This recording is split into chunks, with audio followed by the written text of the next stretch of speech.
जय बर्फानी बाबा। जय बाबा बर्फानी।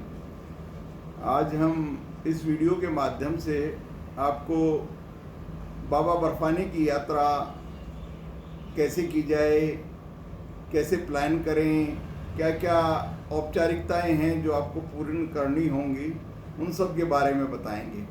वैसे तो ये यात्रा विशेष रूप से सोनीपत से जो श्रद्धालु अमरनाथ को जाते हैं उसके बारे में अनुभव हम साझा करेंगे, लेकिन यही नहीं सरिता कि ये सारे जो है ना, जो भी बाबा बर्फानी की यात्रा को जाना चाहते हैं, बाबा अमरनाथ की यात्रा को जाना चाहते हैं, सबके लिए लाभकारी हो।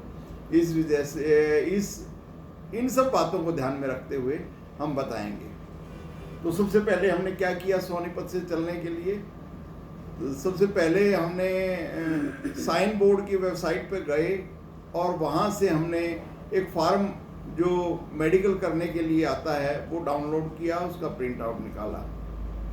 इसके बाद हम दोनों जो है यहाँ सोनीपत में, क्योंकि उस वेबसाइट से वैसे तो आपको सारी जानकारी मिल जाएगी, उस वेबसाइट पे हरियाणा ही नहीं पूरे देश के किन किन राज्यों के किन किन जिलों में कौन कौन डॉक्टर ऑथराइज हैं इस मेडिकल को करने के लिए वो सभी लिस्ट हैं। तो आप अपने ज़िले का देखें, अपने राज्य का देखें, पहले तो डाउनलोड करें और फिर अपने ज़िले का कि आपके ज़िले में कौन से डॉक्टर हैं जो ऑथराइज हैं। तो सोनीपत में तो सीएमओ ऑफिस के डॉक्टर थे, वो ऑथराइज थे, वहाँ से हमने अपना मेडिकल कराया। तो मेडिकल में क्या विशेष चीज़ देखने को मिलती है? उसमें ज़्यादातर बीपी, ईसीजी दो चीज़ें मेन होती हैं, वो चेक होती हैं। चेस्ट का भी एक्सरे होता है सरिता। चेस्ट के एक्सरे में वो ये देखते हैं कि कहीं आपको सांस लेने में तो किसी किस्म की दिक्कत नहीं है। तो वो सारी चीज़ें होने के बाद वो मेडिकल ऑफिसर आपका मेडिकल जो है ना वो ऑथराइज करते हैं और वो ऑनलाइन सबमिट होता है। तो वो मेडिकल हमने करवाया सबसे पहले, और इसके बाद हम यहाँ सोनीपत में जैसे है बैंक ऑथराइज हैं, आप बैंक में जाके रजिस्ट्रेशन कराएंगे, यानी वहाँ से आपको परमिट मिलेगा। तो सोनीपत में मॉडल टाउन की जो शाखा है पीएनबी बैंक की, वो ऑथराइज है और वहाँ से आपको परमिट लेना है। हम तो बैंक खुलने से पहले ही सुबह सुबह वहाँ पहुँच गए कि कहीं हमें परमिट ना मिले, क्योंकि हमारी बचपन से इच्छा थी कि हम बचपन से ये सोच रहे थे, प्लान कर रहे थे कि भाई हमें जो है ना अमरनाथ की यात्रा करनी है इस जीवन में। और सभी जो देशवासी हैं उनकी बहुत प्रबल इच्छा होती है कि वो अपने जीवन में दो यात्राएं विशेष रूप से करें, एक तो बाबा अमरनाथ की, दूसरी कैलाश मानसरोवर की, क्योंकि शंकर भगवान के ये दोनों स्थान बहुत अद्भुत हैं, बड़े पवित्र माने जाते हैं। अमरनाथ में तो बाबा बर्फानी जो मशहूर हैं, क्योंकि वहाँ चारों तरफ बर्फ ही बर्फ है, इसलिए बाबा बर्फानी कह देते हैं उनको, है ना। तो वहाँ पार्वती माँ को कथा सुनाई थी, है ना, पार्वती मैया को कथा सुनाई थी, तो उसके लिए तो हमने वहाँ से फिर अपना, क्योंकि वो एक अपना आपका वो भी करते हैं, वो सारी वेरिफिकेशन करते हैं, जो उसे केवाईसी भी बैंक ने की हमारे आधार कार्ड के बिहाफ पे, और उन्होंने फिर हमें डेट बताई, है ना सरिता, ऐसा ही था कुछ। उन्होंने डेट बताई कि आप बताएं कौन सी डेट पे आप इच्छुक हैं जाने के। तो हमने 9 तारीख जो है ना वो चूज की कि भाई हमें 9 तारीख दे दी जाए। तो 9 तारीख का हमारा परमिट बन गया। तो परमिट के बाद हमने प्लान किया कि भाई सोनीपत से कैसे जाएं। तो सरिता की, यानी कि मेरी वाइफ की, मेरी धर्मपत्नी की इच्छा थी कि भाई अब हम कहीं भी जाएं तो अपनी गाड़ी से जाएं।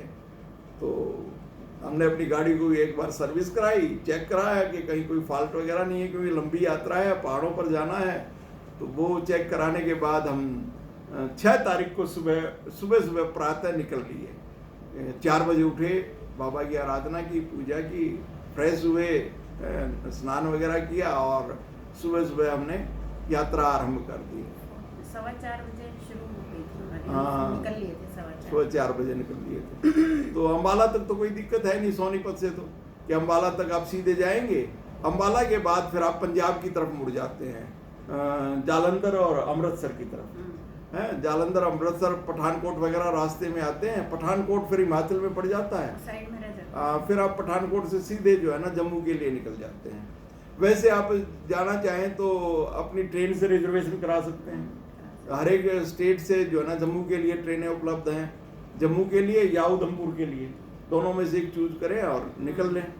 तो हम तो सीधे जम्मू के लिए सोच के चले।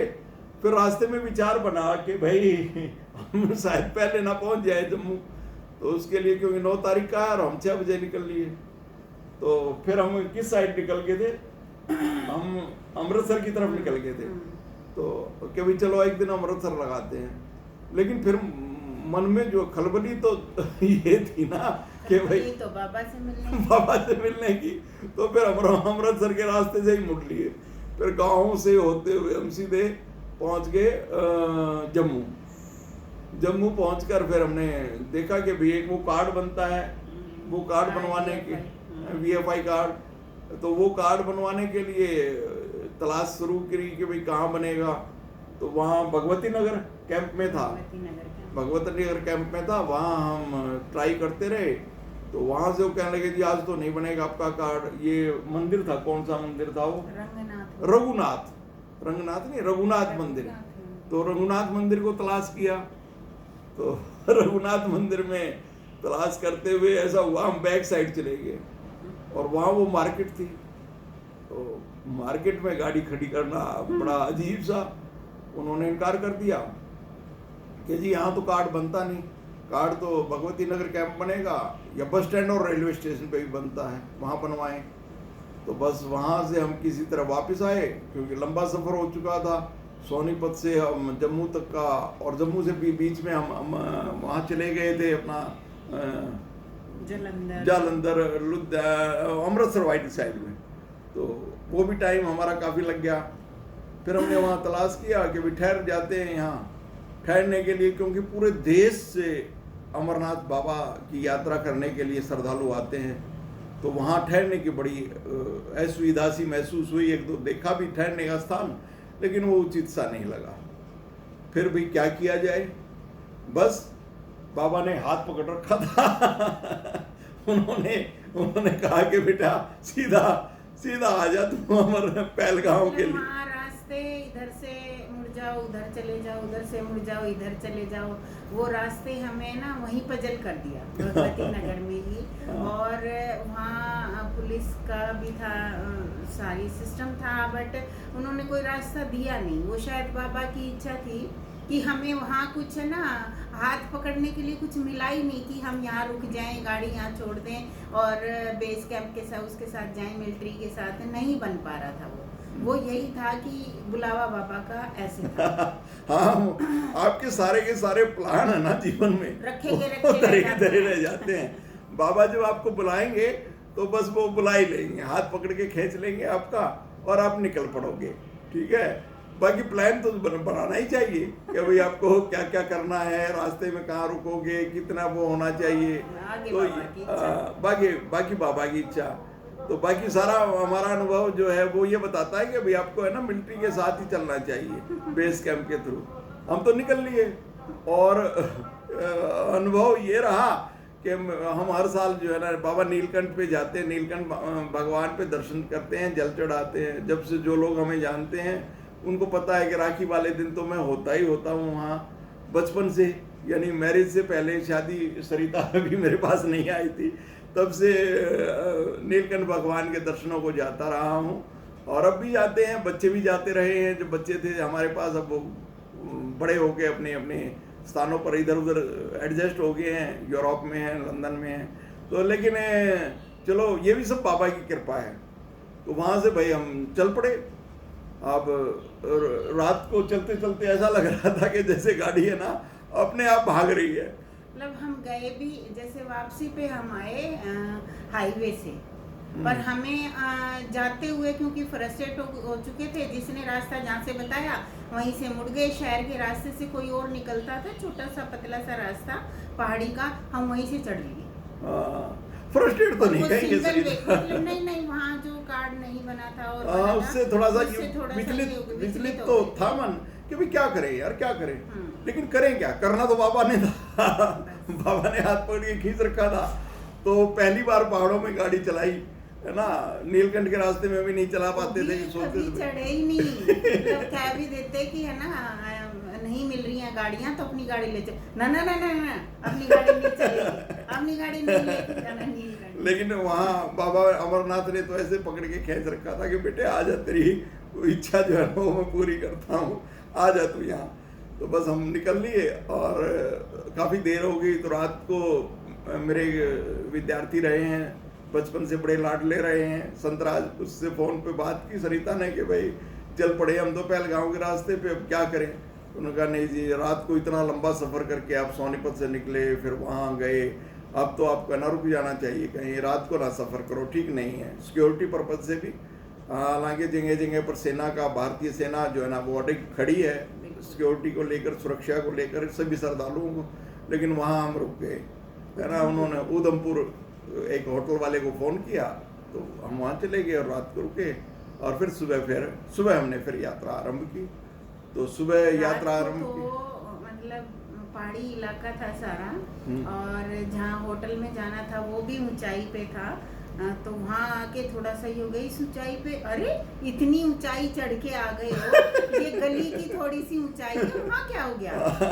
वो काफी टफ ऊंचाई तो थी सरिता, वो 10 मिनट लगे सोचने में कि चढ़ जाएगी गाड़ी, बिल्कुल दौड़ेगी गाड़ी। तो काफी देर आगे पीछे करते रहे और फिर जो है आखिरकार चढ़ गए। और फिर वो पार्किंग थी उस होटल में, हालांकि काफी चढ़ाई पे था, हाइट पे था, लेकिन चले गए हम और रुके वहाँ। और रुक के जो है ना, लेकिन एक बात रही, हमें ना फ्रस्ट्रेट नहीं हुई इसलिए, हमें ना बाबा ने जैसे जो है ना इतनी ऊर्जा दे रखी थी, इतनी शक्ति दे रखी थी। तो सभी श्रद्धालुओं को भी हम ये कहना चाहते हैं कि भाई आप है ना बस बाबा की सच्ची लगन लेके चल पड़े, है ना, कोई कठिनाई नहीं है रास्ते में, कठिनाई उसी को अनुभव होगी जो बाबा को यूं ही जो है ना वैसे निकलना चाहते हैं, सोच के कि चलो यात्रा कराते हैं। वो नहीं, ऐसा नहीं। ये यात्रा जो है ना वो अपने आप में मतलब आप अंदर से जो एक भूख उठती है ना बाबा के नाम की, वो खींच लेती है, वो खींच लेती है, उसी ने हमें खींच रखा था। तो हम फिर पहलगांव पहुंच गए। पहलगांव पहुंचकर बेस कैंप था वहाँ पर, नुनवान बेस कैंप पहलगांव में, वहाँ रुके, गए अंदर, सिक्योरिटी चेकिंग हुई, 2-3 बार होती है, कार्ड बन गया जाते ही वहाँ हमारा। हमने जैसे ही मेडिकल दिखाया उन्होंने 1 सेकंड भी नहीं लगाया, तुरंत कार्ड दे दिया हमें कि लीजिए। वो भगवती नगर में हम परेशान हुए, वहाँ जाके थोड़ा सा ये हुआ कि कैसे बनेगा, RDFI कार्ड कैसे बनेगा। लेकिन वहाँ 1 सेकंड में हमें तुरंत जैसे बना हुआ रखा था ऐसे ही उठा के हमें दे दिया, और हम तुरंत जो है ना फ्रेश होके और फिर कैंप में गए। कैंप में वहाँ सिक्योरिटी की बहुत अच्छी व्यवस्था है। हम सभी को ये कहना चाहेंगे कि भाई आप है ना बेस कैंपों में ही रुके, क्योंकि अभी धारा 370 नई तोड़ी है और सुरक्षा है, नो डाउट, डरने की बात नहीं है। क्योंकि वहाँ हमने मिलिट्री के जवानों से, 1-2 कर्नल से, उनसे बात की, उच्च अधिकारियों से, तो उन्होंने कहा सर आपको निश्चिंत रहें, यहाँ लगभग 4 लाख पुलिस के सेना के जवान जो है ना वो कदम कदम पर तैनात हैं, वज्र वाहन है, कदम कदम पर सिक्योरिटी है, मिलिट्री गश्त लगा रही है, ऊपर ड्रोन से सुरक्षा रखी जा रही है ना। पर फिर भी वहाँ अभी हमारी सलाह है कि आप बेस कैंप में ही रुकें। हालांकि हम तो नहीं रुके थे बेस कैंप में भी क्योंकि वहाँ बारिश होती रही 2-3 दिन। हम पहुँच गए थे वहाँ 7 तारीख को, 7 को पहुँच गए थे, तो 7 से और 8 तारीख तक तो वहाँ धुआंधार बारिश। हमारी यात्रा जैसे अकॉर्डिंग टू रजिस्ट्रेशन, तो जैसे होता ना कोई VIP आता है तो सड़कों पे छिड़काव किया जाता है, तो यूं महसूस हुआ कि जैसे है ना बाबा छिड़काव कर रहे हैं अपने भक्तों के लिए कि भी आ जाओ, है ना। और मिलिट्री जो है ना, मैंने अद्भुत नज़ारा देखा कि भाई मिलिट्री जैसे ना VIP को एस्कॉर्ट करते हुए ले जाती है, ऐसे सभी श्रद्धालु जो अमरनाथ यात्री हैं उनको एस्कॉर्ट करते हुए मिलिट्री चलती है आगे आगे, और पीछे और बीच में भी सिक्योरिटी का बड़ा ध्यान रखा जाता है। तो नुनवान बेस कैंप में हमने भोजन किया और वहाँ देखकर टेंटों, क्योंकि बारिश हो रही थी तो टेंट ज़मीन पर ही है, पक्का कोई सुविधा नहीं है टेंटों वहाँ बेस कैंपों में, तो हम अपनी कार में ही रुके हम तो 2 दिन, और वहाँ खाना खाते और बेस कैंप में रुके। लेकिन सिक्योरिटी इतनी है कि 1 सेकंड के लिए भी अगर आप कैंप से बाहर आ जाते हैं तो दोबारा भी वही चेकिंग होगी आपकी, अगर आपको अंदर जाना है। मतलब अपना जो कार्ड बनता है वो संभाल के रखना है, बहुत जरूरी है। चाहे आप गले में लटकाए रखें, अगर उसकी पिन वगैरह लूज है तो आप उसको अपनी पॉकेट में या पर्स में रखें, सुरक्षित रखें, क्योंकि उसी से आपकी हर जगह एंट्री उसी से होनी है। वो बताएगा, उसमें आपकी पूरी डिटेल है, कहाँ से आए हैं, कब यात्रा आरंभ हो रही है, कहाँ से निकल रहे हैं, किस किस को क्रॉस कर लिया है आपने, कहाँ पहुँच गए इस टाइम, तो वो सारी सुरक्षा है आपकी, तो वो आपने संभाल के रखना है। तो 9 तारीख को फिर वो हम जैसे ही सुबह उठे अपनी कार में उठ के फ्रेश हुए, जाके वहाँ मिलिट्री का ही कैंप वो थे, टॉयलेट्स वगैरह, हाँ, और एक मिलिट्री का जवान जो है ना गर्म पानी कर रहा था, तो मैंने उससे कहा, मैं भाई एक बोतल पानी दे दे। बोला जी पानी की तो बड़ी समस्या, मगा यार पानी बह रहा नालों कि जी मैं तो मिनरल वाटर लेगा नहाने के लिए मिनरल वाटर लेके आओ। बिस्लरी की बोतलें खरीदी हैं मैंने तो 10-10 लीटर की। मैं क्या यार एक बोतल, फिर उसने दिया, ब्रश किया, और हम फिर जैसे ही ब्रेकफास्ट के लिए वहाँ पहुँचे फ्रेश होके नुनवान बेस कैंप में, तो वहाँ 12 बजे के करीब हमने चाय वाय की ली थी। 12 साढ़े 12 के करीब अनाउंस हो गया कि भाई आज ही यात्रा छोड़ी जा रही है तो बस वहाँ से हम 11-12 बजे अनाउंस हुआ, फिर हम दोनों भागे कि भाई फटाफट निकल लो, बस बाबा ने बुला लिया है। तो फिर हम वहाँ से निकल लिए, दोनों कार में आए, पार्किंग में आए, फटाफट वहाँ से अपना बैग उठाया, जैसे तैसा जो कुछ सामान था। सरिता कहने लगी भाई मैं बहुत तो चलेगा नहीं, मैं एक तो ले चलता हूँ, एक तो मैं ले लूँगा। हालांकि जब हम यहाँ से निकले तो सरिता का कहना था मैं तो अपना बैग उठा लूँगी, आप अपना देख लेना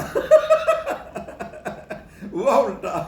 वहाँ जाके ये हुआ कि वहाँ एक दो यात्री ने भी कह दिया कि जी वहाँ तो आपको अपने कपड़े भी जो ना जो पहन रखे हैं उनको भी सोचेंगे कि इनको भी फेंक दें यहीं पे तो बैग में तैयारी की, थोड़ा बहुत सामान रखा और बस भाग लिए टैक्सी की बाहर से ही, है ना। हालांकि वहाँ तो बहुत लंबी लाइन थी नुनवान बेस कैंप में, क्योंकि सिक्योरिटी चेकिंग करके कह लीजिए आपका सामान कहाँ है। हमने पूछा मिलिट्री वालों से कि माँ जी हमारा सामान तो कार में ही है। कि जी फिर तो आप बाहर की बाहर ही है ना, अपना टैक्सी लेके और चले जाओ। हम तो फटाफट निकले, टैक्सी ली और यात्रा आरंभ कर दी। टैक्सी ली हमने कहाँ के लिए? चंदनवाड़ी के लिए। अच्छा बता दें, पहलगांव में शंकर भगवान ने जब कथा, पार्वती मैया ने कथा सुनाने के लिए जिद की, पहले तो देखा उन्होंने उनके गलों में जो है ना मुंडमाल थी। तो पार्वती ने पूछा ये भगवान ये आपके गले में मुंडमाल कैसी? तो शंकर भगवान ने कहा कि भाई ये मुंडमाल जो है ना आप ही के हैं, आपने जितने भी जन्म लिए हैं वो सारे जन्म जो है ना ये मुंडमाल हैं, और ये आप मेरे गले में ऐसे ही बढ़ते चले जाएंगे कि आपके गले में बढ़ते चले जाएंगे। इसका मतलब आप अमर हैं, क्या देवादिदेव हैं। वो तो सृष्टि के आरंभ में भी जब कुछ भी नहीं था तब भी शिव थे, शंकर भगवान थे। तो कह कि भाई फिर मुझे अमरता की कथा सुनाओ। अमर तो अमरता की कथा सुनाने के लिए पहलगांव जो कहते हैं, मेरा ये मानना है कि उसका नाम पहले बैलगांव हुआ होगा क्योंकि वहाँ नंदी बाबा को उन्होंने छोड़ा। तो हमने नंदी बाबा की जाते ही पहले तो आराधना की थी, वहाँ पूजा की और वहाँ से कुछ मिट्टी भी ली। हालांकि हमारी प्लानिंग ये थी कि हर एक जगह जहाँ भी रुकेंगे पूजा करेंगे और फिर वहाँ की मिट्टी लेंगे। वहाँ की वसुंधरा जो है ना, जहाँ भगवान शंकर के पांव पड़े हैं, चरण कमल पड़े हैं, तो वो स्थान एक अपने आप में पवित्र, वो लेके आएंगे। लेकिन हम लेके आए ले पाए केवल पहलगांव की वहाँ पूजा की, आराधना की। चंदनवाड़ी फिर रास्ते में आती है जहाँ शंकर भगवान ने चंदा को छोड़ दिया, और वहाँ से हमने टैक्सी वहाँ तक गई। वहाँ सिक्योरिटी में चेकिंग की, भाग के हमने फटाफट, क्योंकि पीछे अगर कार्रवाई आ जाती फिर बहुत भीड़ हो जाती है। हमने वीडियो वगैरह में देखा था, बड़ी लंबी लंबी लाइनें हैं कि मैं यार पैदल चलने से ज़्यादा तो ये यहाँ चेकिंग कराना पड़ा वो है। तो हम फटाफट निकल लिए वहाँ से। निकल के वहाँ से फिर हम वहाँ बाबा शंकर भगवान ने चंदा को छोड़ दिया था अपने शीश से, क्योंकि शंकर भगवान नहीं चाहते थे कि कोई भी इस सृष्टि का नियम टूटे, क्योंकि इस सृष्टि में कोई भी अमर नहीं है, हम भी नहीं है, कोई और भी नहीं है, देवी देवता भी नहीं है, यहाँ तक के मान्यताएं केवल शंकर हैं, शिव हैं। तो वहाँ उन्होंने चंदा को छोड़ दिया। फिर हम आगे ऊपर चले, पैदल चलते रहे। हालांकि देर से यात्रा आरंभ की, हमारी ये सलाह है कि आप देर से यात्रा ना आरंभ ना करें। अगर छोड़ भी दें तो आप रुक जाए कहीं ना कहीं, चंदनवाड़ी रुक जाते हम, हैं? 2 बजे या पीसू टॉप रुक जाते, इसके बाद पीसू टॉप आता है। हालांकि रास्ते के जो दृश्य हैं ना वो तो सरिता जैसे हम एक अलग लोक में पहुंच जाते हैं, है ना, हम स्वर्ग में हैं, जैसे परमात्मा के बाबा के लोक में हैं, है ना, है ही बाबा का लोक वो। तो वहाँ देखकर मनमोहक दृश्य हमें थकने ही नहीं देते, हमें तो जो है ना निरंतर चलते रहे। और रास्ते में फिर सबसे पहले जोजीबल आया, जोजी पहले पीसू टोप आया। तो पीसू टोप में क्या किया था शंकर भगवान ने?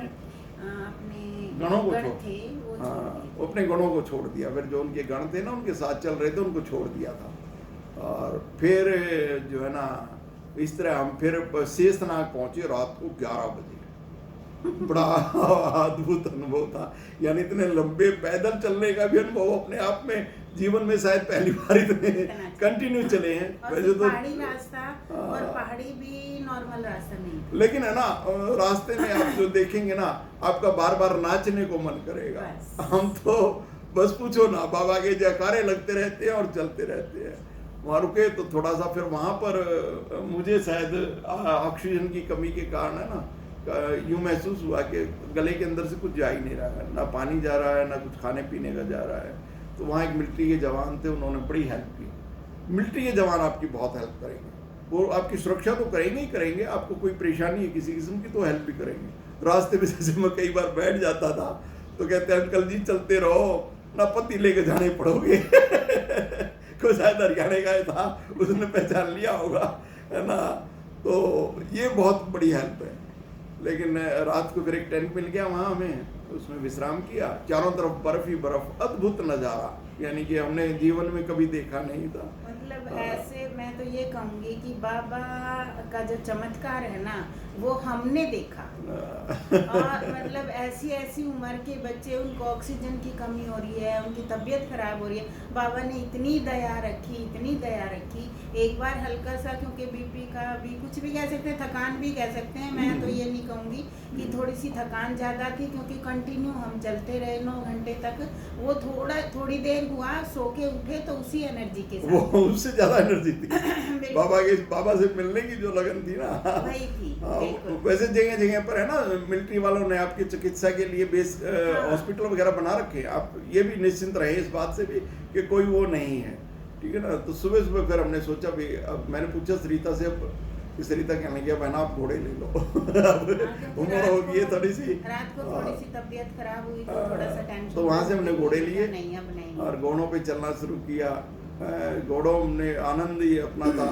रास्ते में हालांकि एक दिन घोड़े से मैं आगे से गिर गया लेकिन ऐसा लगा कि जैसे ना बाबा ने गिरने नहीं दिया, जमीन पे नहीं पड़ा मैं, बाबा ने अपनी गोदी में उठा लिया और फिर बैठा दिया। कीचड़ था, पत्थर थे, कुछ नहीं हुआ, कुछ भी जमीन पे तो गिरा ही नहीं, जमीन पे गिरे ही नहीं। तो ये अद्भुत चमत्कार है, ये है ना कि जैसे ऊपर से आए और खड़े हो गए फिर बैठ गए, फिर बैठा दिया। 1 सेकंड में फिर चल पड़े, है ना। फिर रास्ते में वहाँ गणेश टॉप आया। गणेश टॉप पे तो चारों तरफ बर्फ ही बर्फ, और मिलिट्री ने वो नया हेलीकॉप्टर लिया है, क्या नाम है उसका, चिनूक हेलीकॉप्टर से एक क्रेन ला के वहाँ छोड़ी हुई है, जो बर्फ से आपका रास्ता बनाती है। लगभग 32 फुट के करीब बर्फ थी दोनों तरफ, और उसमें से हम जा रहे थे।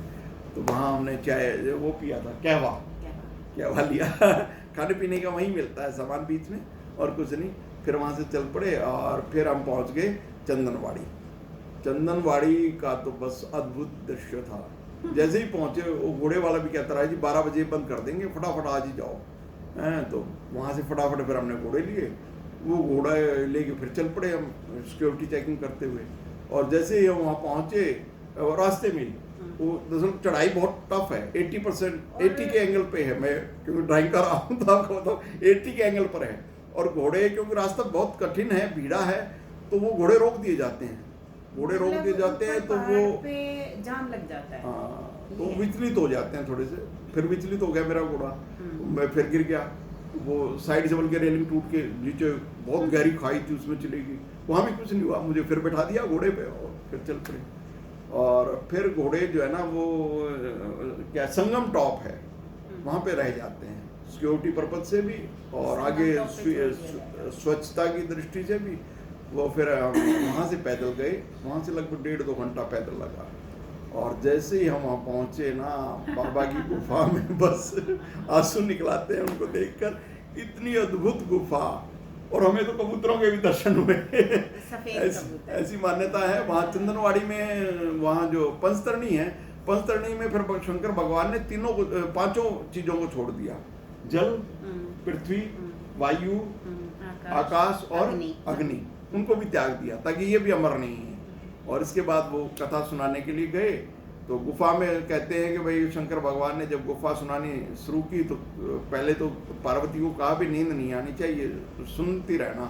वो नींद आ जाती है उनको, और कबूतर जो है ना वो सुनते रहते हैं, वो उकारे भरते हैं, और वो अमर हो गया है जोड़ा। हमें 2-3 बार दिखाई दिए, और वहाँ अद्भुत नजारे थे। वहाँ तो अद्भुत नजारे थे। अपनी अपनी मतलब भावना है कि हमारे ऊपर से गए तो हमें लगा कि हमें आशीर्वाद दिया।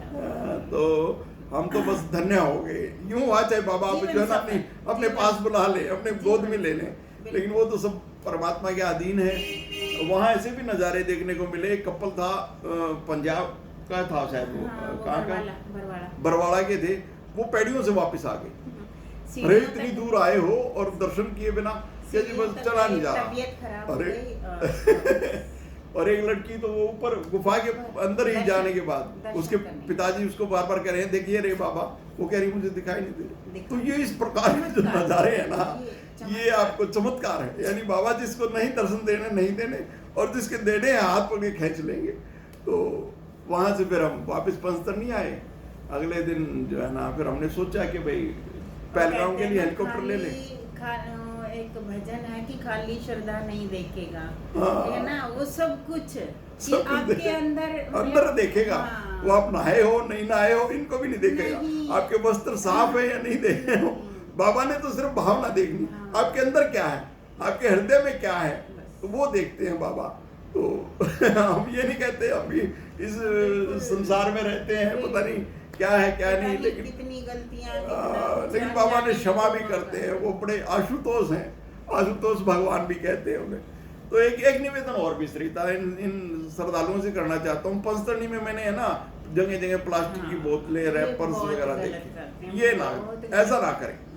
आप है ना पवित्रता बनाए रखें। इतनी श्रद्धा से हम वहाँ तक पहुँचते हैं, आसान वो देखते हैं ना जो, और फिर भी वहाँ जाके बॉटल्स, पॉलिथीन्स और ये चिप्स के पैकेट और बहुत। मैंने इस संदर्भ में राज्यपाल जम्मू कश्मीर को भी लिखा है, मोहन क्या है सिन्हा जी, उनको भी लिखा है, मनोज सिन्हा जी को भी लिखा है, मेल की है। और तो मैं चाहता हूं कि सभी श्रद्धालुओं से हाथ जोड़कर निवेदन है मेरा कि आप जिस श्रद्धा से वहां जाते हैं ना, वहां गंदगी ना फैलाएं, ये बहुत जरूरी है।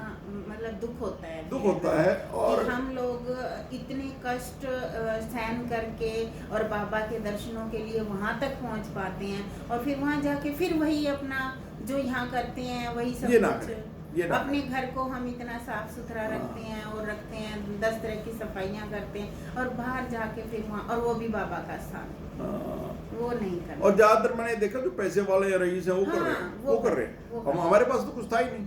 हम बताना चाहेंगे शायद हमने स्नान भी अगले दिन किया हमने आके, है ना। तो 2 दिन तक स्नान नहीं हुआ, चलते रहे बस, है ना। बारिश थी, बर्फ थी, तो गंदगी तो है ही नहीं। चारों तरफ परमात्मा के इतने मनोहर दृश्य हैं। जल नहीं है साइड में, बस वो है झरने बह रहे हैं, वहाँ बर्फ है, वो बर्फ के अंदर से ग्लेशियर से निकल रहे हैं। तो ये ध्यान रखें। और फिर हमें है ना वहाँ से पहलगाम के लिए हेलीकॉप्टर नहीं मिला, तो ये भी मेरा निवेदन था। राज्यपाल जी को भी लिखा है, प्रधानमंत्री को भी, कि वहाँ एक व्यवस्था अच्छी की जाए ताकि जो बुजुर्ग हैं जिन्होंने आए हैं श्रद्धा से, तो पहलगाम के लिए भी हेलीकॉप्टर एक ही बता रहे थे वो कि टिकटें नहीं मिल रही। तो हम बालटाल के रास्ते से निकले और फिर आए नीचे बालटाल से फिर हमने अपनी यात्रा जो है ना वो वापसी की शुरू। तो वहाँ हम श्रीनगर में भी रुके एक दिन। श्रीनगर में भी हमने देखा कि जो वहाँ उसके भी दर्शन करके आए जहाँ हमारे देश के यशस्वी प्रधानमंत्री ने झंडा फहराया था। तो वो भी एक अपने आप में एक गरिमापूर्ण क्षण था।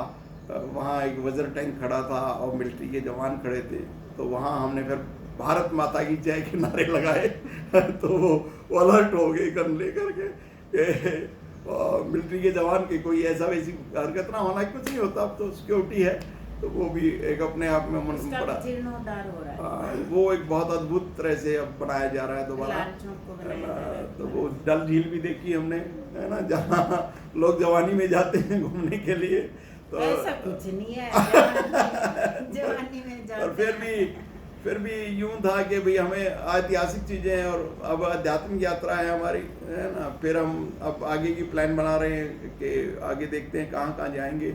तो राखी पे तो अब नीलकंठ जाएंगे, वहाँ की यात्रा का भी आपको पूरी डिटेल अब ये हमने क्लास 3 जो चैनल है इस पे हम अपलोड करेंगे ये चीज़ें, और इस सारी चीज़ों का वृत्तांत आपको समय समय पर मिलता रहेगा। बड़ा अद्भुत अभी तक ये है, हमें 10 दिन हो गए आए हुए, वो स्वर्ग का जो औरत है ना उससे बाहर नहीं निकल पा रहे, मतलब यहाँ मिक्सअप नहीं हो पा रहे हैं कि वही चीजें आंख बंद करते हैं तो वही पहाड़ वही। अच्छा, जब आप वापसी को करते हैं तो कार्ड भी दे देते हैं ना सर? हाँ, कार्ड वापस ले लेते, कार्ड वापस और दे भी देना चाहिए। बहुत से एक दो को देख रहा था मैं, वो यूं कह के कि मेरा दोस्त ले गया उसके साथ है, ऐसा ना करें, क्योंकि वो एक सिक्योरिटी रीजंस है, वहाँ चेक होते हैं कि ये यात्री वापस सुरक्षित, उसके बाद क्या करना, सुरक्षित वापस चला गया है अपने घर को, तो ये ऐसा भी ना करें।